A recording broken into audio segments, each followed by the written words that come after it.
अगर दोस्तों रूस का ये दावा सही निकला तो भारत तहलका मचा देगा।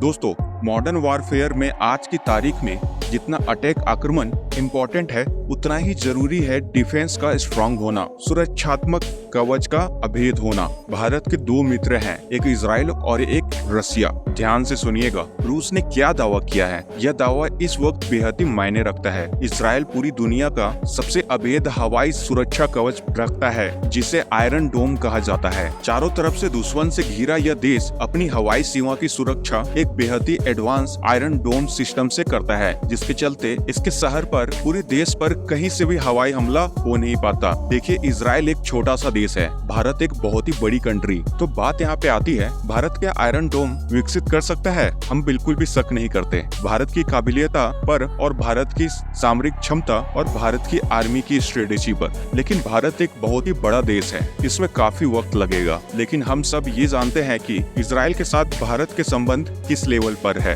भारत के साथ जो भू राजनीतिक संबंध है वो तो अलग है, लेकिन भारत और इजराइल के बीच में मोसाद और रॉ की मोहब्बत काफी पुरानी है। इंदिरा गांधी के काल की या अब वहाँ पर जो इनपुट्स लगातार भारत के अंदर आते हैं, खुफिया इनपुट्स, उससे भारत को काफी मदद मिली। न सिर्फ अपनी रॉ को री स्ट्रेटेजी करने में, रॉ के नाम पे भारत की खुफिया agency research and analysis wing की काम करने की शैली को रीस्ट्रक्चर करने में काफी मदद की। साथ ही भारत को आर्मी के लिए काफी सारी स्ट्रेटेजी भी मिली। एक दोस्त हमारा इजराइल है, जिसमें हमें कुछ स्ट्रेटेजी मिली कि हवाई प्रोटेक्शन सिस्टम कितना जरूरी है, एयर डिफेंस सिस्टम का डेवलप होना कितना जरूरी है। दूसरा हमारा मित्र है रशिया, और आपको जानकर आश्चर्य होगा कि पिछले 3 दशक से लगभग $13 बिलियन, बात करें रूबल की तो 550 बिलियन रूबल इन्वेस्ट करके, और 3 डिकेड यानी कि 3 दशक 30 साल अपने इन्वेस्ट करके एशिया की आर्मी ने दुनिया का सबसे advance air defence system S-400 develop किया। हम सब जानते हैं कि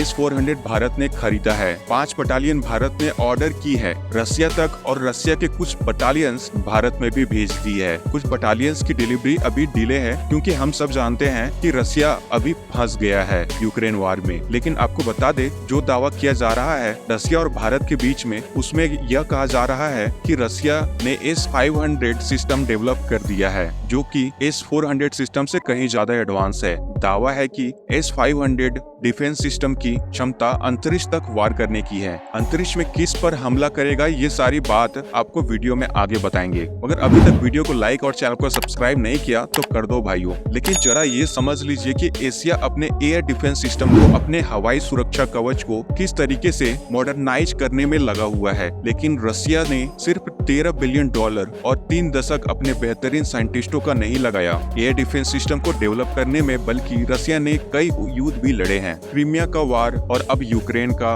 वार। एक कंट्री जो शांति प्रिय होती है, शांति प्रिय देशों के साथ ही यह किसी भी प्रकार के वेपन सिस्टम को खरीदने में शुरुआती दौर में विश्वास नहीं रखती। फिर होता यह है कि इनके ऊपर हमला, और उसके बाद धीरे धीरे अपनी वेपन सिस्टम को, अपनी आर्सेनल को, अपनी आर्मी को बड़ा करना शुरू कर देती है। दूसरे प्रकार के देश होते हैं जो शांति प्रिय तो हरगिज नहीं होते, लेकिन उनके देश के अंदर काफी शांति होती है, जैसे कि अमेरिका, यूके, फ्रांस। इस प्रकार के कंट्रीज रसिया के बीच में आता था। लेकिन इन कंट्रीज में अंदर तो शांति रहती है, जब इनके यहाँ शांति रहती है तो इन्हें युद्ध लड़ने की जरूरत नहीं होती, तो इनके जो हथियार वो ज्यादा यूज नहीं होते, तो उनके पास हथियार का बहुत ही बड़ा दल बनता रहता है। स्टोर करते रहते हैं और बनाते रहते हैं, स्टोर करते रहते हैं। इसका क्या कारण होता है? हम बेहतर से बेहतर हथियार बना पाए और उन गरीब कंट्रीज को बेचे या उन अशांत कंट्रीज को बेचे जो आपस में लड़ने में ज्यादा इंटरेस्ट, और वहां से खूब सारा पैसा अपने देश के अंदर अपनी इकोनॉमी को स्ट्रॉन्ग करने में लगा देते हैं।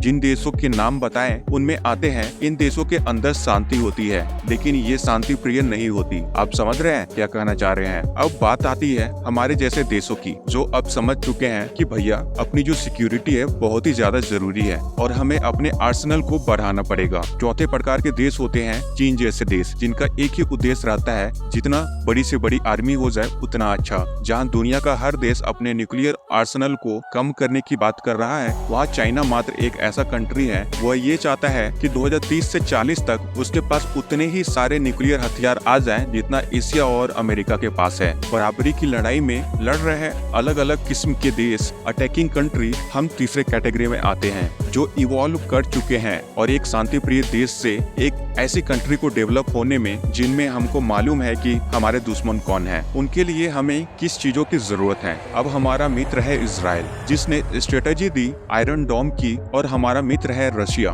जो कि दुनिया का सबसे बेहतरीन एयर डिफेंस सिस्टम न सिर्फ डेवलप कर रहा है बल्कि वह वार रेडी भी है। उसने युद्ध को सबसे फ्रेश मोड में देखा है। अमेरिका के पास जितना भी हथियार है वह रहने दीजिए, कोई दिक्कत नहीं। हाँ, उसने युद्ध लड़े हैं और ऑलमोस्ट ऐसे देशों के साथ युद्ध लड़े हैं जिनकी कोई आर्मी नहीं थी, और उसको हराने के लिए अपना सारा फायर पावर डाल दिया। हम रशिया और यूक्रेन के बीच में कह सकते हैं कि यूक्रेन तो बहुत बड़ी कंट्री तो नहीं है, लेकिन दोस्त इस बात को नजरअंदाज भी नहीं कर सकते कि यूक्रेन को कितना वेस्टर्न समर्थन मिला है, कितने आधुनिक हथियार उसे मिले हैं, और इसका सामना करना पड़ा है। रशिया को रिसीव उसकी डिलीवरी में लेट हो रही है। तब जो सबसे बड़ा दावा रशिया ने किया है वो ये किया है कि कैश फॉर नेट के बाद उसने S-500 की टेस्टिंग कंप्लीट कर ली है, और दावा किया है कि उस वक्त के जो डिप्टी जो प्रेसिडेंट थे, उस वक्त लीडरशिप में जो सेकेंड वार रशिया में, उन्होंने कहा कि भारत पहला ग्राहक हो सकता है इस S-500 सिस्टम का। दुनिया में इस S-500 सिस्टम का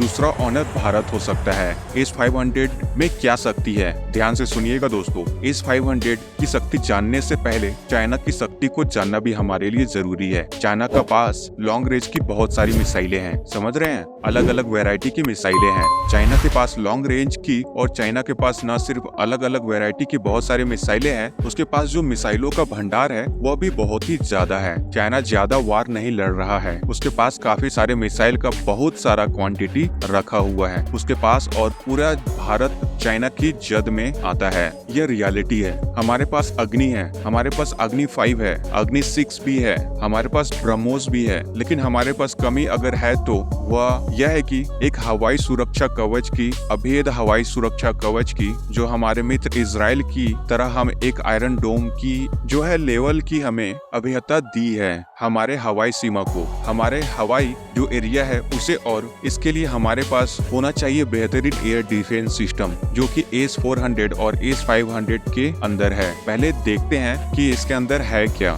S-400 के अंदर 400 किलोमीटर की दूरी से आने वाले हर मिसाइल को, चाहे वो क्रूज मिसाइल हो, चाहे वो बैलिस्टिक मिसाइल हो, चाहे वो एयरक्राफ्ट से छोड़ी गई एयरक्राफ्ट से निकलने वाली मिसाइल हो, सभी एयरक्राफ्ट को भी 400 किलोमीटर की रेंज में अगर वो इंटर कर रहा है तो उसे S-400 गिरा सकता है। ये इसकी काबिलियत है कि 400 किलोमीटर से लेकर के 4 किलोमीटर तक की रेंज में S-400 का दबदबा होता है, और हमें S-400 जो है पूरे नॉर्थ ईस्ट बॉर्डर पर, यानी कि इंडो चाइना बॉर्डर पर बिछानी है, और इधर LAC के साथ साथ LOC में भी बिछानी है।